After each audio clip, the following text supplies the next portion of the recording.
Hello everyone. आज हम पढ़ेंगे क्लास 11th बायोलॉजी का हम पढ़ेंगे आज चैप्टर 8 है cell the unit of life. ठीक है, ये हमारा चैप्टर है। अब हमें देखना है इस चैप्टर में व्हाट इज़ सेल क्या होते हैं, सेल के बारे में हम इसमें स्टडी करेंगे और जानेंगे सेल होते क्या हैं। Unicellular organism are capable of independent existence and perform the essential function of life. Anything less than complete structure of a cell does not ensure independent living. Hence, cell is the fundamental structure and fundamental unit of life living organism. ठीक है, cell क्या है? एक fundamental unit of living organism unit है। ठीक है, Anton van Leeuwenhoek first saw and describe the live cell. ठीक है, जो एक साइंटिस्ट थे एंटन ल्यूवेनहुक, इन्होंने फर्स्ट डिस्क्राइब किया था live cell. Robert Brown later discover the nucleus. Robert Brown ने उसके बाद क्या डिस्कवर किया? Nucleus. The invention of the microscope and its improvement leading to the electron microscope revealed all the structure detail of the cell. ठीक है, अब हम पढ़ते हैं सेल थ्योरी।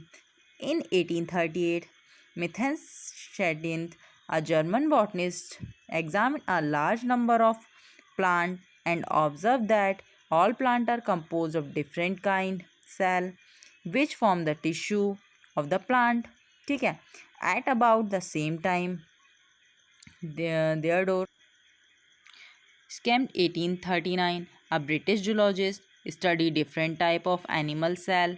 ठीक है, इन्होंने जो ब्रिटिश जूलॉजिस्ट थे स्केवन, उन्होंने बहुत ज़्यादा अलग अलग टाइप के एनिमल सेल की इन्होंने स्टडी की and reported that cell had a thin outer layer which is today known as plasma membrane. इन्होंने फिर डिफाइन किया कि जो सेल होती है उसकी आउटर लेयर मतलब एक थिन आउटर लेयर होती है जिसको हम आज किस नाम से जानते हैं? Plasma membrane. He also conclude based on his study on plant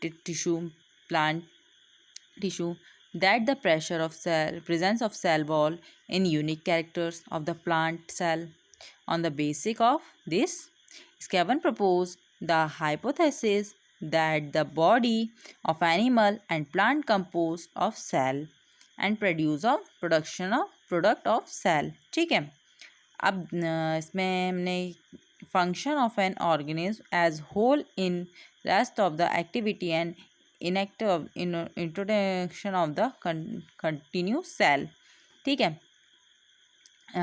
Scalland and Scavin together formulate the cell theory.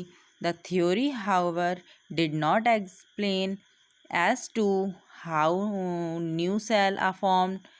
Rudolf Virchow 1855 first explained the cell divided and new cells are formed from the pre-existing cells.